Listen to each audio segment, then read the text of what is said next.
شو رأيك تعيشي أجواء المندي الخليجي من مطبخك بدون تنور وبدون حفرة؟ السر هون بهالفيديو. لا تروحي قبل ما تشوفي الخطوة الذهبية. أول شي بدنا نجهز الدجاج. عندي زيت نباتي، بدي أقلي الدجاج أول شي.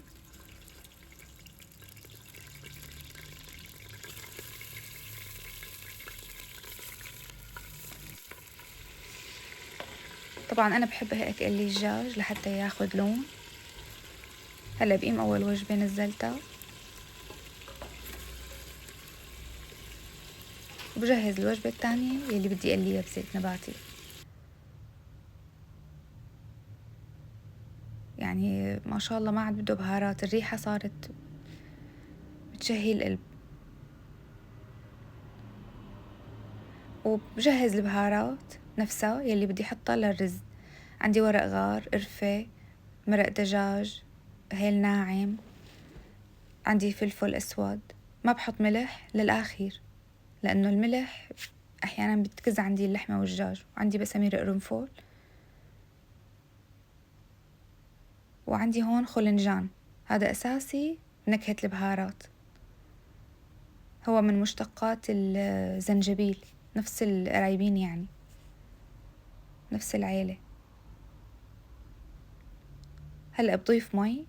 وانتبهوا يا صبايا، في معلومة بدي لكم إياها، إنه ما بتحطي أبدا مي سخنة، حطي مي عادية فاترة يعني تكون، لأنه المي السخنة أحيانا بيكز عندي الدجاج وما بيستوي. هلأ بخليه لحتى يبقبق. بدي أقلك هالسر، رشة سكر عادي بتساعد على استواء اللحمة والدجاج وبتعطيني طراوة. هلأ هون قبل ما أضغط الطنجرة بدي أقيم الزفرة منيح كلها،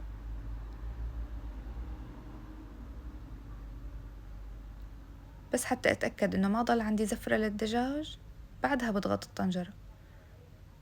إذا مو بخار فيكون يعني ما بتغطوا الطنجرة لحتى تتأكدوا إنه أمنا كل الطبقة اللي طلعت على الدجاج.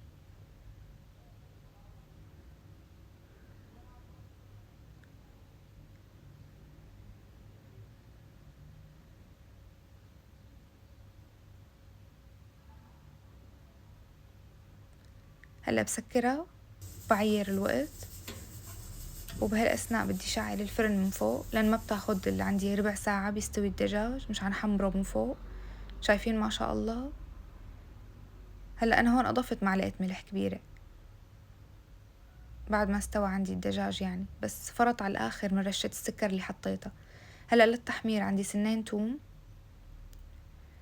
وعندي زعفران، هذا بستعمله للون المندي.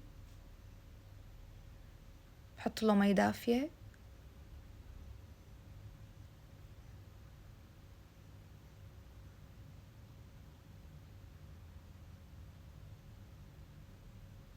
وهي البهارات هي بهارات مدخن، هي خصوصي للمندي. نحن إذا حابين ناكل بالبيت نفس الطعمة الخليجية الأصلية. وحطيت زيت نباتي ورشة فلفل، وبدي أدهن الدجاج فيها، بس بده تحميرة يعني من فوق. وهلأ هون منجهز الرز. عندي بصلة ناعمة بقليها بزيت. بعدين بحب قلي البهارات. أنا عندي هون معلقة كبيرة بهارات مندي، ومعلقة صغيرة بهار مدخن، بقليهم مع البصلة منيح. يعني بكل وصفة إذا منقلي البهارات أول شي كتير بتفرق الطعمة. وما بنسى بسمير القرنفل.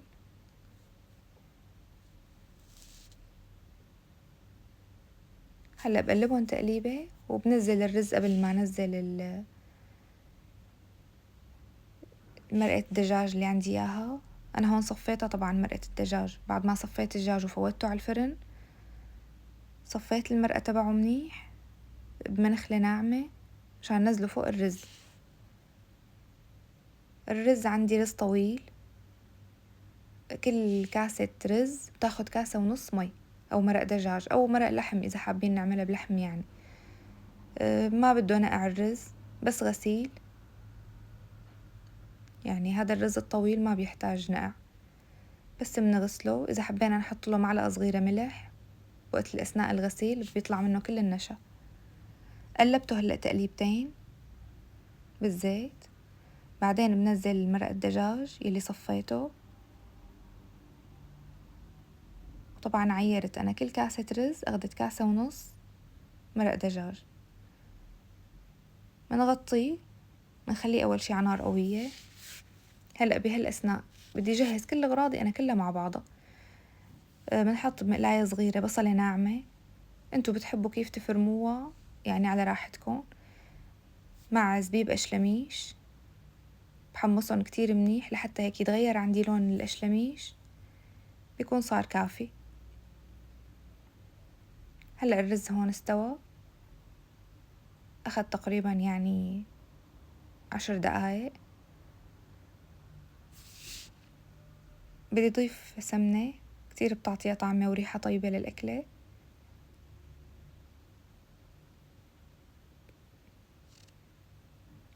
هلأ عندي الملون. عندي الملون بحط له زيت نباتي مشان يغلف كل حبة الرز، وما بحرك أبدا. انتبهوا يا صبايا، يعني بحط الملون وبتركه خلص تقريبا هيك 10 دقايق ربع ساعة على حسب انتي قديش معك وقت. هون حطيت معلقة سمنة وحطيت فحمات على النار شعلتهم. ليش بحط سمنة ما بحط زيت؟ لأنه الزيت دغري بيطفيها للفحمة، أما السمنة بتطول شوي الفحمة هي وشعلة. هلأ هون بعد ما تدخن عندي بحركه حتى كل حبة تكون لون، أما إذا دغري حركناه بيصير كلياته لونه أحمر، يعني بيطغى اللون الأحمر على الرز. ما شاء الله، يعني الريحة أكيد واصلة لعنكم. وهلأ بسكب طبق التقديم، وهي لون الدجاج عندي. ونزلت لكم فيديو خصوصي عن صوص الدقوس الأصلي، موجود على قناتي على يوتيوب.